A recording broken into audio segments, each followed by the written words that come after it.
Hello, नमस्कार मंडळी. कशा आहात सगळे? मस्त मजेत ना? चला, मी खूप मस्त मजेत आहे. तर माझं गावाला जायचं प्लॅनिंग असं सारखं ठरत होतं, राहत होतं. तर फायनली मी इकडे मंगळवारी गेलेले आहे गावी. तर सोमवारी बड्डेला गेल्यामुळे ते कॅन्सल झालं होतं. तर चला, इकडे आता बाहेर पडलेलो आहोत सगळं आवरून. आणि घरातून माहेरी जायचं म्हटल्यानंतर आवरून इतकं सगळं आवरत बसावं लागतं ना, आपण जिथल्या तिथे काही टाकून जाऊ शकत नाही. तर सगळ्या गोष्टी अशा घरातल्या व्यवस्थित आवरल्या, घर सगळं जरा वगैरे स्वच्छ केलं, म्हणजे आल्यानंतर काय आपल्याला परत काम लागू नये म्हणून. आणखीन आता बाहेर पडलेलो आहोत, स्टॉपवरती पोचले. आणि गावाला जाताना बसचं टायमिंग मला माहीतच नाही आहे, कारण आमच्या इकडे पूल बांधायला चालू चालू आहे आणि अजून तो कंप्लीट झालेला नाही आहे. त्यामुळे खूप लेटनं बस असतात. अगदी एक 2-3 तासाने एक बस असते. तर तिथे गेले तर 5:15 वाजता बस होते आणि मी स्टॉपवरती पोचले होते 5 वाजता. तर चला, मग दुसरी इकडे मी गारगोटी बस पकडली आहे. गारगोटीच्या रूटच्या मी 3 बस सोडल्या होत्या. खूप गर्दी होती, कारण कॉलेज ऑफिस सुटायच्या वेळेलाच आम्ही गेलो होतो त्यामुळे. तर चला, इकडे लाल परीनं मस्त प्रवास करत आहोत.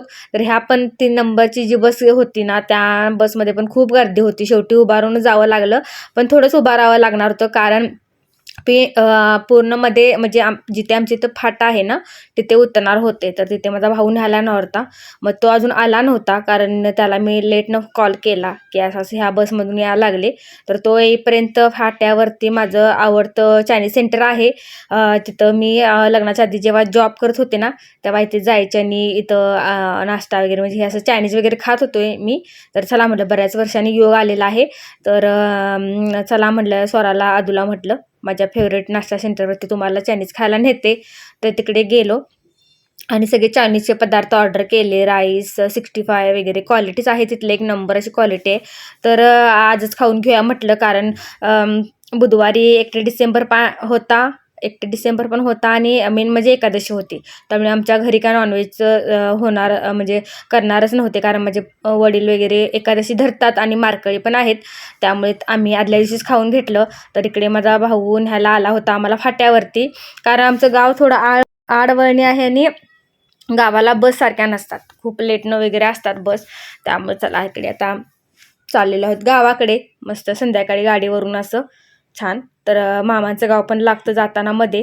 तर तिथे काय थांबलो नाही, उशीर झाला होता. तर माझ्या आधी दिदी आली होती, कारण दिदीला म्हणलं होतं आता मी येऊन जाणार आहे आणि लवकर काय मला यायला मिळणार नाही, त्यामुळे तू पण ये. तर तिचं दुसऱ्या दिवशी दीदींच्या म्हणजे गावी कार्यक्रम पण होता. पण मला भेटायचं म्हणून, मुलींना भेटायचं म्हणून ती पण आली. आणि असं बहिणी असलं तर थोडा छान करमतं, मुलं एकत्र आले तर खूप मज्जा मस्ती होते. त्यामुळे त्याच्यातूनच ती तिच्या मुलग्याला घेऊन आली होती. तर चला, इकडे सगळी वाटच बघत बसली होती. गेल्या गेल्या मस्त बसले. तर स्वरा सगळं इकडे व्लॉगिंग करत आहे. तिला म्हटलेलं तू सगळं शूट वगैरे घे. तर स्वरा इकडे तुम्हाला दाखवत आहे की आमचं तर नवीन इकडे बाहेर शेड वगैरे केलेलं आहे, पत्रा वगैरे टाकून कंपाऊंड वगैरे करून घेतलेलं आहे. तेच तुम्हाला इकडे दाखवत आहे. इकडे आता 4 व्हीलर वगैरे घ्यायचे झाले तर लावता येईल म्हणून, आणि 2 व्हीलरचं पार्किंग पण वगैरे व्यवस्थित सेफमध्ये व्हावं म्हणून करून घेतलेलं आहे. तर सगळा पूर्ण गावाला जाऊन येईपर्यंत स्वरानेच इकडे कॅमेरा आणि व्लॉगिंग केलेलं आहे सगळं. तर इकडं मस्त मी भरपूर असं खाल्लं होतं गाडीतून उतरल्यानंतर, त्यामुळं मग लाईटलीच जेवण बनवायला सांगितलं होतं. मग चला, इकडे आता आमचं सगळं गप्पा-टप्पा चाललेले आहेत. मस्त असं निवांतमध्ये, काही लोड नसतो उठून करायचं वगैरे, निवांत बसायचं. तर मी गेल्यानंतर ड्रेस पण चेंज केला नव्हता. आणि थंडी तर इतकी होती ना गावाकडे, भरपूर खूप थंडी होती, भयानक. बापरे! कारण गावाकडे कशी शेती असते जवळच, त्यामुळे खूप थंडी असते. शेतातील पाणी वगैरे दिल्यानंतर सगळा गारठा पूर्ण गावामध्ये असतो. तर चला, इकडे आता मस्त लाईटली व्हेज पुलाव बनवला होता, सगळ्या व्हेजिटेबल्स टाकून, पनीर वगैरे टाकून. स्नेहलनं खूप छान बनवला होता. मंगळवारी संध्याकाळीचा डिनर आहे आमचा, कारण त्यांना पण घरातल्यांना पण मी येताना चायनीज सेंटरवरून सगळ्यांना पार्सल आणलं होतं, कोबी मंचुरी, 65 वगैरे. त्यामुळे सगळेच म्हटले की आता काहीतरी लाईटच बनव. तर मस्त पनीर व्हेज पुलाव बनवलेला आहे. तर असं मस्त टी व्ही बघत गप्पा मार तिकडं आमचं चाललेलं आहे जेवण. तर 2च दिवस राहणं, 4 दिवसाचं राहायचं प्लॅनिंग करून गेलेलं आहे. खरं 2च दिवस राहणं होतं, कारण शुक्रवारपासून स्वराची स्कूल चालू होणार होती. त्यामुळे चला 2 दिवस कसे पटपट गेले काही समजलंच नाही मला. तर दुसरा दिवस म्हणजे बुधवार आणि 31 डिसेंबरचा वर्षातील लास्टचा शेवटचा दिवस. तर इकडे स्वरा कधी नाही ते अशी लवकर उठली होती मला हे काही माहीत नाही. मी आपली निवांत रात्री आमच्या गप्पा-टप्पा बराच वेळ 1-1:30 वाजेपर्यंत चालू होत्या. त्यानंतर ती कशी काय उठली, तिला थंडीमुळे बहुतेक जाग आली. तर त्या आमची स्नेहल तर दररोज सकाळी 6-5 असं तिचं टायमिंग आहे उठायचं. खूप लवकर उठते ती. त्यामुळे तिचं सगळं आवरून वगैरे तिने इकडे चहा ठेवला होता जे कोण उठले त्यांना. आणि इकडे स्वराचं मला आश्चर्य वाटलेलं आहे. स्वराने सगळा शूट घेतलेला आहे हा. तर सकाळचं गावाकडचं वातावरण बघू शकता किती प्रसन्न आहे. खूप खूप सुंदर असं. अगदी मला माहीत पण नाही तिनं हा शूट घेतलेला आहे. एडिटिंग करतानाच हा मला म्हणजे व्हिडिओमध्ये दिसलेला आहे. तर घरामध्ये इथे ती सुट्टी असेल तर अगदी 12 वाजता उठते. पण तिकडे एवढ्या लवकर उठली, सगळ्यांना आश्चर्य वाटलं. तर थंडीमुळेच तिला सकाळी जाग. आणि आमच्या गावामध्ये कसं सकाळी 6 वाजता अंबाबाईची आरती चालू असते. आणखीन 6ला गाणी लागतात आणि 6:15च्या दरम्यान 7:30च्या दरम्यान अंबाबाईची दररोज आरती करतात. तर त्यामुळेच तिला जाग आली असणार, कारण आम्ही वरच्या रूममध्ये झोपलो होतो आणि तिथे सगळं ऐकू येतो आवाज. तर चला इकडे ती चहा बटर एन्जॉय करत आहे, गावाकडची आठवण. आणि आमची पण लहानपणची वाटी भरून चहा आणि बटर बाजारातून असे आता हे चांगलं बाजारातून वगैरे आणलेले ते पण आमच्या वेळेला बटर होते ना, ते खूप आमच्यासाठी तर खूपच खूप असं आठवणीतलंच हे आहे की चहा आणि बटर हे कॉम्बिनेशन. तर इकडे मम्मी पण आलेले आहे व्हिडिओमध्ये. तर सगळे उठून आवरतात. तर आमचं काही नाही, मी उठलेच नव्हते. मी निवांत रात्री खूप वेळ जागलो होतो. त्यामुळे निवांत आणि काही टेन्शन नव्हतं. उठून डबा करायचा नव्हता, मुलांना शाळेला पाठवायचं नव्हतं, हे करायचं ते करायचं असं काही टेन्शन नव्हतं. इतकी छान झोप लागली होती ना. तर इकडे बघा आता स्वरा माझ्याकडे चाललेली आहे वरती परत. तर मस्तच तिनं कॅमेरा घेऊन सगळा हा शूट घेतला ना सकाळचा. खूपच छान माझ्यासाठी पण झालेला आहे ते. तर इकडे आता ह्यावरच्या रूम आहेत आमच्या 2. हा टेरेस आहे मोठा आणि इकडे आतल्या रूममध्ये आम्ही झोपतो. तर मी झोपून वगैरे उठले निवांत आणि मी मला वाटतं 10 वाजता चहा घेत असणार. तेव्हा आमची मम्मी सकाळी लवकर ओढ्याला जाऊन कपडे धुवून आली होती. तर स्नेहल पण तिच्या आवरण्याच्या गडबडीमध्ये होती. तर मम्मीचं मला आश्चर्य वाटलं. मी म्हटलं, मम्मी मी अजून चहाच घेते आणि तू कपडे धुवून आलीस. तर होय, थोडा आमच्या गावाला पाण्याचा प्रॉब्लेम आहे. पाणी पुरवठा व्यवस्थित होत नाही. 4 दिवसातून 2 दिवसातून एकदा पाणी येतं. तर बघा मी अजून अंगातलं स्वेटर वगैरे पण काढलेलं नाही, कारण मला इतकी गावाकडे थंडी आहे ना, भयानक थंडी आहे. तर चला इकडे चहा स्नेहलने ठेवलेला होता, तो मी गरम करून घेत आहे. तर इकडे चहा वगैरे घेतला. आणखीन सकाळी बघा इकडे वासुदेवाचं दर्शन झालेलं आहे. तर गावामध्ये अजूनही वासुदेव येतो सकाळी दारावरती. तर हे एक माझा कॅमेरा ऑन असतानाच मला छान असा ह्याचा व्हिडिओ घेता आला. तर खूप छान जुनी आठवण एकदम ताज्या झाल्या. आणि गावामध्ये अजूनही वासुदेव येतो हे मला बघून खूपच छान वाटलं. तर चला इकडे आता स्वरा गेलेले हे 31च्या पार्टीला आणि तिला इन्व्हाइट केलं होतं तिच्या लाडक्या मामीनं, म्हणजेच तिची साक्षी मामी. ही माझ्या चुलत भावाची मिसेस आहे. तर असं चुलत वगैरे आम्ही काही मानत नाही, अशी सगळी फॅमिली आम्ही जॉईन असतो आणि दरवेळेला ही आमची मुले गेली की तिकडे जेवायला जातातच. तर चला 31च्या दिवशी इकडे आमच्या घरी तर प्युअर व्हेज मेनू होता. तर इकडे साक्षीनं छान मुलांना गरमागरम भाकरी, चिकन, रस्सा, भात सगळं असं बनवलं होतं आणि जेवायला बोलवलं होतं. तर ह्यांची तर मज्जा झालेली आहे 31ला, कारण मी आदल्या दिवशी खाल्लं होतं त्यामुळे माझी दुसऱ्या दिवशी काही इच्छा नव्हती. तर मी म्हणजे प्युअर व्हेजच खाणार होते. तर स्वरा, आधू, साहिल आणि त्यांची आवडती मामी इकडे आता मस्त 31ची पार्टी एन्जॉय करतायत. तर चला छान असा ह्यांनी मस्त पार्टी केलेली आहे. आणि त्यानंतर इकडे आता स्वरा अगदी मोबाईल हातातून ठेवतच नव्हती. तिला गावातल्या सगळ्या गोष्टींचा शूट घ्यायचाच होता, जे मी तिला सगळं सारखे नेहमी सांगत असते ना, असं आहे तसं आहे. तर ती अगदी सगळं शूट घेतलेलं आहे. त्यानंतर त्या घरी आल्या, तिकडे सगळी जेवलेत आणि इकडे आमच्या घरी आलेत. तर इकडे आम्ही पण जेवत होतो. तर चला मी इकडे जरा मोबाईलमध्ये सगळ्यांच्या माझे व्लॉग लावून ठेवले होते. मस्त कसं काय म्हणजे मला थोडं व्हिडिओज वगैरे म्हणजे ऑन करले होते. गावाकडे गेल्यानंतर मस्त खरवेज खायला मिळाला. इकडे आता 31ला आमच्याकडे बासुंदी होती, ताक होतं, मेथीची भाजी, चपाती, वरण्याची आमटी, पापड होते. व्हेजमध्ये पण भरपूर मेनू केले होते. तर मस्तच फुल असता आमचा 31st मस्त सात्विक आणि प्युअर व्हेज जेवणाने झालेला आहे. आणि मम्मी पप्पांचा उपवास पण होता, एकादशी होती. बाकीच्यांना अशा प्रकारे जेवण बनवलं होतं.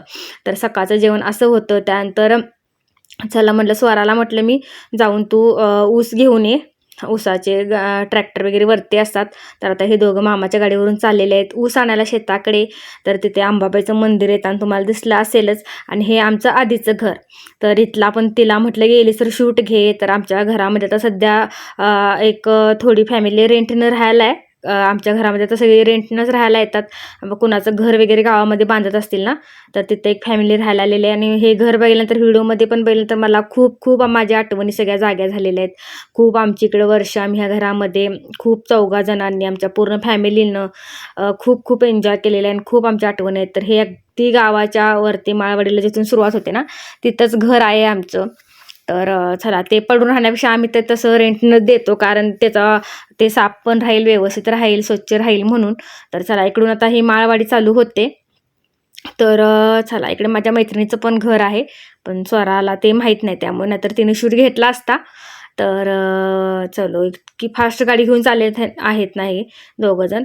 तर त्यांना म्हटलं, तुम्हाला वरती जिकडे कॅनल आहे तिकडे गेल्यानंतरच ऊस मिळेल. तळ्याच्या इथे पण असतात गाड्या, पण तिथे काय नव्हत्या. तर चला, इकडे हे सुपरमॅन होऊनच चाललेले आहे.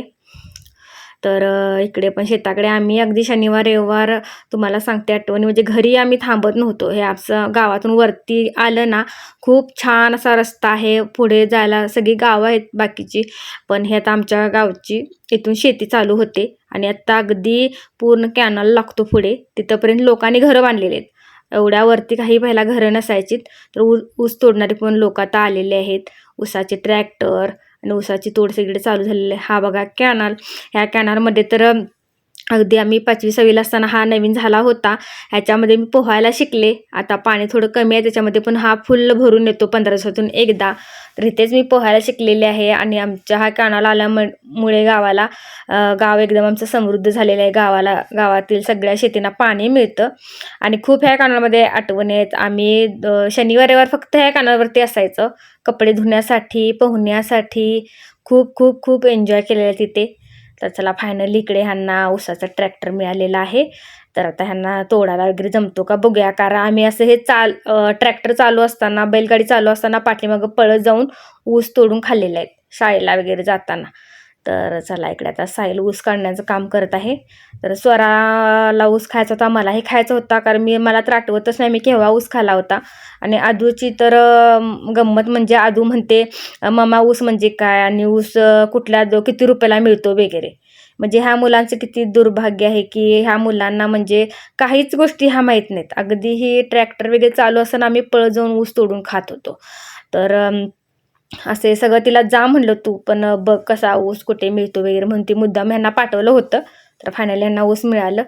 तर आदूचं पण म्हणजे ह्या मुलांचं आता ह्यांना काहीच हे सगळं माहीत नाही आहे. तर चला, आम्ही तर शनिवार रविवार असं कधीही TV समोर नाही, मोबाईल तर नव्हतेच तेव्हा, फक्त ह्या शेताकडेच आम्ही सगळा एन्जॉय केलेला आहे. ह्या कॅनॉलवरती, इकडे डोंगरावरती करवंद खा, आंबे काढ.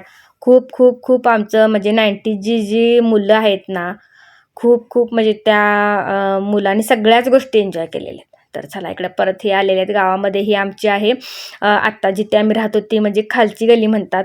असं गल्यांना सगळ्यांना नाव आहेत आमच्या गावामध्ये. आणि आम्ही जिकडे आधी राहत होतो ना, ती वरची गल्ली. सगळी वेगवेगळी नावं आहेत गल्ल्यांना. तर इकडे आता हे आलेले आहेत आणि मी ह्यांचं वेट करतच बसले होते. म्हणजे व्यवस्थित जाऊन आली पाहिजेत, काय आगाऊपणा वगैरे केला नसायला पाहिजे, कारण दोघंही आगाव आहेत खूप.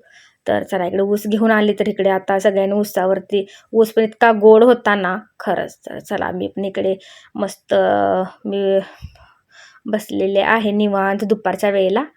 तर 31 डिसेंबरची संध्याकाळ आहे ही. तर आता एकादशी होती, भागवत एकादशी, पुत्रदा एकादशी होत्या. त्यामुळे तर आजोबांच्याकडून असा टिक्का लावून घेतला होता विठू माऊलीचा.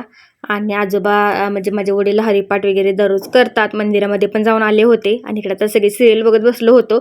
आणि दिदी पण गेली होती, कारण दिदीला दुसऱ्या दिवशी म्हणजे त्यांच्या तिकडे कार्यक्रम होता, त्यामुळे ती 31 डिसेंबरच्या संध्याकाळी काही थांबली नाही. त्यामुळे आम्ही घरामध्ये एवढीच होतो, स्नेहल आणि आम्ही सगळी, म्हणजे आमची सगळी फॅमिली. स्त्री पण बाहेर त्याच्या मित्रामध्ये जाणार होता 31 डिसेंबर करण्यासाठी. तर इकडे सिरियल बघत मस्त 2025 मधला लास्टचा दिवस मी माझ्या आई वडिलांच्या सोबत स्पेंड केला टाईम. छान असं मस्त मुलींनी पण आजी आजोबांच्या बरोबर छान एन्जॉय केला. तर इकडे मामींना आता त्यांना काही ना काहीतरी मामी त्यांना वेगळं वेगळं खायला देतच असते तिकडे गावी गेल्यानंतर. तर इकडं अक्रोड आणले होते आणि आता ते फोडून देत आहे मुलींना खायला. तर असं निवांत टायमिंग म्हणजे 31 डिसेंबरचा दिवस हा म्हणजे ही रात्र आहे. आणि इकडे दरवर्षी मी कसं माझ्या मैत्रिणींच्या सोबत किंवा मिस्टरांच्या सोबत आम्ही सगळे बाहेर वगैरे जातो. पण 2025 मधलं हे म्हणजे हा टाईम माझ्या नेहमी लक्षात राहील मस्तपैकी. तर श्रीनं आम्हाला आमच्या गावामध्ये हॉटेल आहे तिथून आम्हाला पार्सल आणून दिलं होतं. रोटी आणि पनीरची काजू पनीर ते मस्त फुल जेवलो. आणखीन स्वराला इकडे शेकोटी करायचीच होती. आदल्या दिवशी पण लागली होती मम्मा आपण शेकोटी करूया वगैरे. आम्ही हिवाळ्यामध्ये सगळे असे गल्लीतले जमून करत होतो बसत होतो. तर लकीली इकडे गल्लीतून थोडं पुढं आल्यानंतर इकडे शेकोटी करून ठेवली होती कोणी आणि तिथं कोण नव्हतं. तर चल म्हणलं शेकोटी गेल्यापासून करतच होती मम्मा करूया आपण. तर तिकडे तिला मी थोडं पुढं आलेले आहे आणि इकडे शेकोटी जवळ थोडा वेळ बसलो. तर अगदी मला वाटतं हा 11चा टायमिंग 10:30-11चा टायमिंग आहे. गलीमध्ये कोणीही नव्हतं कोणीही म्हणजे लोक थंडीमुळे तर बाहेर येतच नाही. पण 31 डिसेंबर वगैरे आहे इकडे काही वाटत नव्हतं. कोल्हापूरमध्ये मला वाटतं 7 वाजल्यापासून इतकी लोक जमायला चालू होतात. हॉटेल सगळे रस्ते सगळं खूप लोक जमतात. पण इकडे तसं काहीही वाटलेलं नाही आहे. म्हणजे बऱ्याच वर्षांनी मी असे म्हणजे 31 डिसेंबरच्याच वेळेला इकडे गेलेले. लग्न झाल्यापासून तर कधी गेलेलीच नसेल असं मला आठवते नाही केव्हा गेले होते. पण 31 डिसेंबरला स्वरा म्हणली मम्मा काय हे इकडे काहीच कुणाचाच आवाज नाही आहे. तर तिकडे शेकोटीच्या इथून आलो आणि आता इकडे जेवलो म्हटल्यानंतर थोड्या वेळ ऊस खात बसलेलो आहोत. तर मला वाटतं सगळ्यांचे दरवाजे बंद असणार. इकडे आमचा दरवाजा आमच्यामुळेच मम्मीनं उघडा ठेवला होता कारण कोणी नाही सगळे दरवाजे लावून आत बसतात. तर आश्चर्याची गोष्ट म्हटलं तर 12 वाजेपर्यंत आमच्या घरामध्ये जागे असतोच आम्ही. पप्पा वगैरे टी व्ही बघत बसतात. तर एक फटाक्याचा आवाजसुद्धा आला नाही मला 31 डिसेंबरच्या वेळेला. खूप आश्चर्य वाटलं की लोक सगळी कशी म्हणजे खेडेगावामध्ये कसं वातावरण आहे. तर हा आहे गुरुवारचा दिवस. सलग आता 3 दिवसाचा व्लॉग मी शूट तिकडे सगळा टाकलेला आहे. मंगळवार बुधवार आणि गुरुवार. तर माझ्या सगळ्या झाडांना कंपोस्ट खत टाकते तर मी इकडूनच आणते. तेच मम्मी आणायला गेलेली आहे. तिथे तुम्हाला दाखवलं मी आमच्या शेजारच्यांच्या इकडे. कारण आमची जनावरं नाही आहेत त्यामुळे आमच्याकडे म्हणजे आमचं खत वगैरे काही नसणारच. तर मम्मी इकडे शेजारच्या तिथे आणायला गेलेले आहे. मम्मीला म्हटलं झाडं खूप खराब होत आहेत आणि मला खत पाहिजे. तर दरवेळेला गेली की मम्मी मला आणून देतेच. तर हे आमचं जुनं घर आहे. हे खूप मोठं असं आवारामध्ये होतं. त्यामध्ये असं सगळ्यांनी वेगवेगळी घरं बांधलेली आहेत. तर खूप मोठं होतं. तर चला इकडे थोडं वरती आले उन्हाला बसले. इथं आधू तर एवढा ह्या टेरेसवरती खेळत होती ना. खूप पळायला वगैरे जागा मोठी खेळायला भरपूर जागा आहे. अजिबात कंटाळतच नव्हती ती. तर मम्मी इकडे गेलेले खत आणायला. तेच मी तर मला आणलेलं मी पुढच्या व्लॉगमध्ये दाखवणारच आहे. त्यानं झाडांना खूप फायदा होतो. दरवेळेला गेले की मी थोडं घेऊनच येते. तर चला इकडे आता हे शेरा वगैरे तर येतच नव्हता हो स्वराचा लाडका. स्वराला बेल्यानंतर पळून जात होता. तर असा छान गुरुवार दुपारपर्यंत निवांत घालवला. आणि अगदी दुसऱ्या गावामध्ये एक बस येऊन लागते KMT. तर KMT 5:15ला तिथून सुटते. तर तिथे म्हणजे भावानं आणून सोडला आम्हाला आणि KMTमध्ये बसलो. KMTमध्ये सगळ्या शिक्षिका होत्या आणि माझ्या आवडत्या शिक्षिका कुलकर्णी मॅडम भेटलेल्या आहेत. मी लगेच त्यांचा आवाज ऐकला आणि मी पाठीमागे जाऊन बसले. इतक्या गप्पा आमच्या रंगल्या होता ना. तरी स्वरानं शूट घेतला. दोघींच्या खूप मॅडमची वर्षांनी भेट झाली. तर मॅडमनं सगळं असं म्हटलं यूट्यूब वगैरे चालू केलेलं. मॅडम म्हणल्या छान एकदम एक नंबर म्हटल्या. काहीतरी करत राहा हे ते असं सगळं छान गप्पा भरपूर रंगल्या. हे माझ्या मामाचं गाव आहे वडिक्षवाले. हे महादेव मंदिर आहे. आमच्या गावावरून येतानाच हे लागतं. तर ह्यावेळेला मामांच्या घरी काय जायलाच हे मामांचं घर. आणि ह्यावेळेला मामांच्या घरी काय जाता आलं नाही. खूप अशी म्हणजे बसने वगैरे गेल्यामुळे असं जाता आलं नाही. तर बघू आता सुट्ट्या मुलींना पडल्या तर मामांच्या घरी पण जाईन. तर म्हणजे जास्त सुट्ट्या मिळाल्यानंतर. तर चला KMTमधून आलो. मी आणि मॅडम कंटिन्यू बोलत होतो. फायनली स्टॉपला उतरलो आणि छान असा वर्षाचा शेवट करून मी गावाकडून आलेली आहे. So thank you for watching.